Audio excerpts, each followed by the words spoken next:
ദൈവ തിരുനാമം മഹത്വപ്പെടുമാറാവട്ടെ. എല്ലാവർക്കും നല്ലൊരു സുപ്രഭാതം നേർന്നുകൊണ്ട് വലിയ നോമ്പിൻ്റെ 2025 മൂന്നാം പ്രഭാതത്തിൽ പരിശുദ്ധാത്മാവ് നമ്മെ ഓർമ്മപ്പെടുത്തുന്നതും പഠിപ്പിക്കുന്നതും ചിന്തിപ്പിക്കുന്നതും മകനെ മകളെ, ഈ വലിയ നോമ്പിൻ്റെ ആത്യന്തികമായ നമ്മുടെ ലക്ഷ്യമെന്താണ്? ഈ നോമ്പ് ഇതിൻ്റെ പൂർണ്ണതയിലേക്ക് എത്തുമ്പോൾ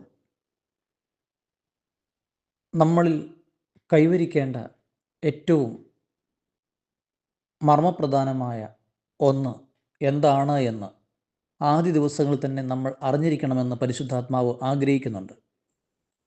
അതിനെക്കുറിച്ച് എബ്രായർ 12:14 നമ്മെ പഠിപ്പിക്കുന്നത് ചേർന്ന് വായിക്കാം. വിശുദ്ധി കൂടാതെ ആർക്കും കർത്താവിനെ ദർശിക്കുവാൻ സാധ്യമല്ല. അടിവരയിട്ട് പഠിക്കാം. വിശുദ്ധി കൂടാതെ ആർക്കും കർത്താവിനെ ദർശിക്കുവാൻ സാധ്യമല്ല. അപ്പോൾ ദൈവത്തെ കാണണമെങ്കിൽ, ദൈവത്തെ അനുഭവിച്ചറിയണമെങ്കിൽ വിശുദ്ധി കൂടാതെ സാധ്യമല്ല എന്ന് അടിവരയിട്ട് നമ്മെ പഠിപ്പിക്കുകയാണ്. ഈ നോമ്പിൻ്റെ ആദ്യ ദിവസങ്ങളിൽ തന്നെ അതുകൊണ്ട് തന്നെ നമ്മൾ കൂടുതൽ പ്രയത്നിക്കണം, അധ്വാനിക്കണം. പരിശുദ്ധാത്മാവ് ആഹ്വാനം ചെയ്യുകയാണ്, എല്ലാവരോടും സമാധാനത്തിൽ വർദ്ധിച്ച് വിശുദ്ധിക്ക് വേണ്ടി പരിശ്രമിക്കുവിൻ എന്ന് അടിവരയിട്ട് പഠിപ്പിക്കുകയാണ്.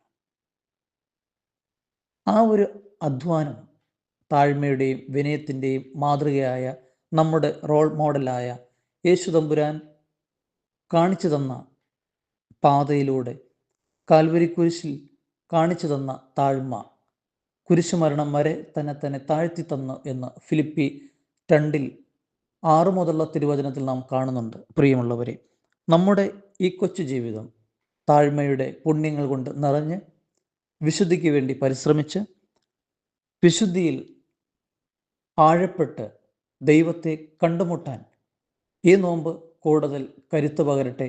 നിങ്ങൾക്കെല്ലാവർക്കും എല്ലാ നന്മകളും എല്ലാ കൃപകളും ഈ നോമ്പിലൂടെ നിലനിൽപ്പിൻ്റെ വരം ലഭിക്കട്ടെ എന്ന് പ്രാർത്ഥിച്ചാശംസിച്ചുകൊണ്ട് പ്രാർത്ഥനാപൂർവം പുത്തൂർ കുടിലിൽ ജയ്മോനച്ചൻ.